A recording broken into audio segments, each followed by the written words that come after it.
Hello, আজকে যেটা পড়াবো সেটা পার্টিসিপেল অ্যাডজেক্টিভস। কিন্তু পার্টিসিপেল অ্যাডজেক্টিভসটা আমরা কিভাবে ব্যবহার করি, কীরকম জিনিস আমরা জানি না।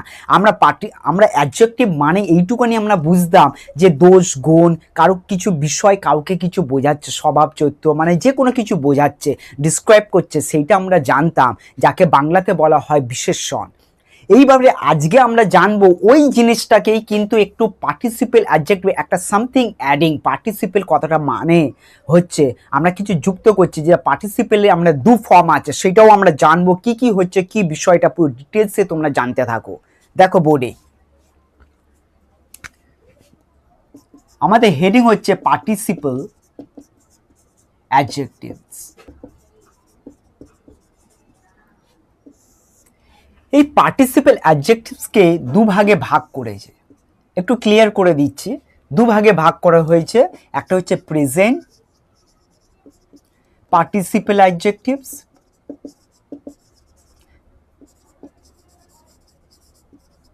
আর একটা হচ্ছে আমাদের পাস্ট পার্টিসিপেল অ্যাডজেক্টিভস। তাহলে আমরা দেখছি আমাদেরকে ভালো করে বুঝতে হবে যে প্রেজেন্ট পার্টিসিপেল অ্যাডজেক্টিভ আর পাস্ট পার্টিসিপেল অ্যাডজেক্টিভের আন্ডারে কি কি পড়ে, তাহলে তোমরা বুঝতে পেরে যাবে, ক্লিয়ার হয়ে যাবে। দেখো তাহলে কি কি হয় আমাদের প্রেজেন্ট মানে আমাদের ভার্ব থাকছে, আমরা এটা ভার্ব প্লাস, এইবারে দেখো প্রেজেন্টে আমরা আইএনজি ফর্ম ব্যবহার করি, ওই জন্য ভার্বের সাথে আইএনজি ফর্ম, ঠিক আছে। ওই জন্য ভার্ব প্লাস আইএনজি, এটা আমরা ভার্ব 1 লিখি, তাহলে আরো ক্লিয়ার হবে। ভার্ব 1 প্লাস আইএনজি, ঠিক আছে। তখন আমাদের এটা এসে দাঁড়াচ্ছে পার্টিসিপেল অ্যাডজেক্টিভ। ফর এক্সাম্পল একটা উদাহরণও দিয়ে দিচ্ছি, যেরকম ধরো ইন্টারেস্টিং, ইন্টারেস্ট, এর সাথে দেখো যুক্ত করছি আইএনজি, মানে প্রেজেন্টের সাথে আইএনজি, এইটা আমার এসে দাঁড়াচ্ছে কি ইন্টারেস্টিং। পুরো কথাটা মানে হচ্ছে ইন্টারেস্টিং। এইবারে যখন অ্যাডজেক্টিভ বোঝাচ্ছে তখন আমরা যদি করি ইন্টারেস্টিং বয়, ইন্টারেস্টিং স্টোরি, ইন্টারেস্টিং পার্সন, তাহলে এইভাবে যখন করছি দেখো তখন আমাদের এটা প্রেজেন্ট পার্টিসিপেল অ্যাডজেক্টিভ তৈরি হয়ে যাচ্ছে। নেক্সট পাস্টে আমরা দেখি সেরকমই V3 আমাদের V1 থাকছে, V1 এর সাথে প্লাস আমরা কি কি অ্যাড করছি সেটা আমরা জানতে হবে। তাহলে পাস্ট পার্টিসিপেলে V1 এর সাথে প্রেজেন্টের সাথে আমরা দেখা যাচ্ছে আমরা ইডি অ্যাড করছি, নালে ইএন অ্যাড করছি, না হলে আমরা টি অ্যাড করছি। আমাদের এই তিনটে জিনিস আমাদেরকে জানতে হবে যে পাস্টের মধ্যে আমরা কি কি ব্যবহার করছি, ইডি ইএন আর টি, তখন আমাদের এইটা দাঁড়াচ্ছে। তখন আমরা একটা করে আবার এক্সাম্পল আমরা জেনে নিই। তাহলে V1 এর আমরা এক্সাম্পল পাচ্ছি, ধরো টায়ার্ড,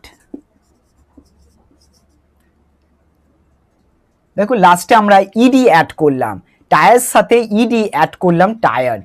এইবারে ধরো ইএন দিয়ে আমরা করব, তাহলে ইএন দিয়ে আমরা কি করব সেটাও আমাদেরকে জানা দরকার। ইএন ব্যবহার করব ব্রোকেন। এবারে ধরো টি দিয়ে বার্নড, দেখো ইএন আর টি এইগুলো যখন ব্যবহার করছি তখন আমাদের পাস্ট পার্টিসিপেল অ্যাডজেক্টিভ তৈরি হয়ে যাচ্ছে। যদি আমরা করি এইটা যখন ইন্টারেস্টিং স্টোরি দিয়ে করলাম, ইন্টারেস্টিং পার্সন গার্ল এরকম করলাম, টায়ার্ড উম্যান, টায়ার্ড ম্যান, এইভাবে আমরা করতে পারি। তারপরে যদি মনে করি এটা broken, broken glass, broken window.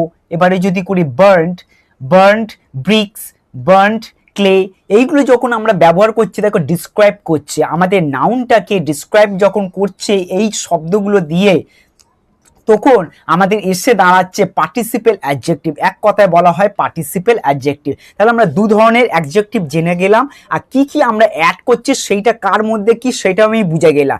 এইবারে ধরো এইটাকেই আমি যদি এখন ডিসক্রাইব করি তাহলে কিভাবে একটা সেন্টেন্স গঠিত বা সেন্টেন্স তৈরি করতে পারা যায় সেটা দেখো। ধরো এই আইএনজি দিয়ে একটা ইন্টারেস্টিং দিয়ে আমরা করছি, বা ফ্লাইং দিয়ে এরকম করা যায়, তাহলে ইন্টারেস্টিং দিয়ে আমি করি একটা, দেখি একটা এক্সাম্পল কি দাঁড়াচ্ছে, মানে একটা সেন্টেন্স আমরা, It is an interesting story.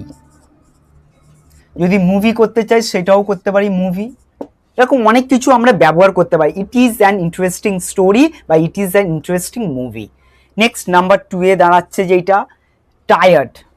এবারে এইটা টায়ারটাকে বা তুমি মনে করছো যে আমি একটু সামনে বসিয়ে একটা কিছু যদি করি সেটাও করতে পারবে, বা পেছনে তো আমি বসিয়ে এটাকে করলাম।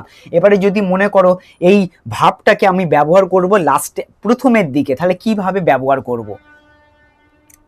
The tired man was very weak. দেখো আমি টায়ারটা ব্যবহার করে ম্যানটাকে ডিসক্রাইব করছে, এখানে স্টোরি বা মুভিটাকে ইন্টারেস্টিং দিয়ে ডিসক্রাইব করছে। The tired man was very weak. Next number থ্রিতে দেখো ব্রোকেন। আমি যদি ব্রোকেন দিয়ে ব্যবহার করি তাহলে ব্রোকেনটা কিরকম ব্যবহার করছি দেখো। এইটার যদি তুমি মনে করো সামনে দিয়ে করলাম, এবার পেছনে আবার লাগিয়ে করব, বা পেছনে দিয়ে করব ব্রোকেনটা লিখে, সেটাও করতে পারবো।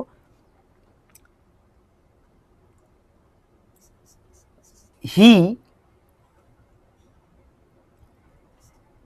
হ্যাড বা হ্যাজও করতে পারবো। হি হ্যাড বা he has a broken chair বা গ্লাস, যে কোনো এরকম বিষয় ব্যবহার করতে পারি। তাহলে ব্রোকেনটা দেখো চেয়ারটাকে ডিসক্রাইব করছে ব্রোকেন দিয়ে। হি হ্যাড বা he has a broken chair. Number 4 দেখো টি আছে, এটা আবার সামনে ব্যবহার করেও করি, লাস্টেও করতে পারবে, কিন্তু সামনে আমি ব্যবহার করে আমি একটু চেঞ্জ করে তোমাদেরকে দেখাচ্ছি কিভাবে পরিবর্তন ঘটাতে পারি বা ঘটানো যায়, বা তোমরাও কিভাবে চেঞ্জ করতে পারো। বার্নড,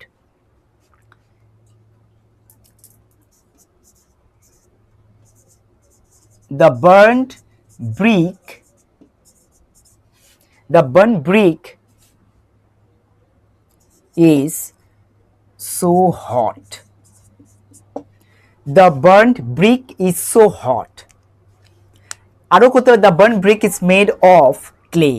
এই ধরনের সেন্টেন্স অনেক কিছু করতে পারবে, দেখতে পাবে, দেখে নাও ভালো করে এই সেন্টেন্সগুলো। ঠিক এই পদ্ধতিতে যেটা শেখাচ্ছি তোমরা চেঞ্জ করে আরো কিছু ওয়ার্ক দিয়ে দিচ্ছে, সেই কাজগুলো হোমওয়ার্কগুলো করো, দেখো তোমাদের ইজি হয়ে যাবে, আরো সিস্টেমেটিক্যালি করতে পারবে।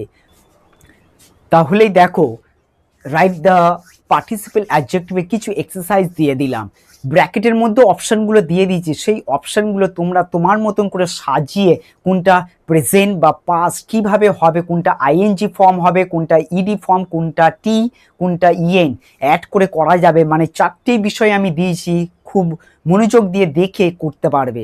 এই হোমওয়ার্কগুলো কমপ্লিট করো।